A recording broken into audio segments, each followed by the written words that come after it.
Nuovo aspirante mister Topolini, nome e cognome? Jacopo Carboni. Jacopo, cosa fai nella vita? Studi, lavori? No, attualmente sono in cerca di lavoro, ero militare, adesso appunto cerco una nuova occupazione. Beh, le nostre telecamere possono essere anche utili, ti piacerebbe in qualche ambito lavorativo in particolare? Hai qualche passione? Io ho la passione dei cavalli e in futuro mi piacerebbe appunto aprire un centro di allevamento della razza araba. Cosa ti appassiona di questo lavoro in particolare? Ma in generale il mondo dei cavalli mi è sempre piaciuto. Ti vedo particolarmente atletico, c'è qualche sport che ami e che pratichi in particolare? Ho giocato a basket per tanti anni, adesso pratico la palestra, il nuoto, vado a nuotare così per hobby e la corsa. Cosa ti aspetti da questo concorso, mister Topolini? Ma si prova, no?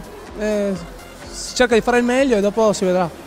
Chi ti seguirà in questa avventura? C'è qualcuno che ti ha consigliato di iscriverti, qualcuno magari che ti ha portato, ti ha spinto a venire qui? Io ho 2 sorelle, loro appunto hanno insistito che io partecipassi e le ho fatte contente, ma comunque no, sono felice anch'io di aver partecipato. Naturalmente salutiamo le sorelle, ma chi salutiamo ancora guardando la nostra telecamera che ti seguirà da casa?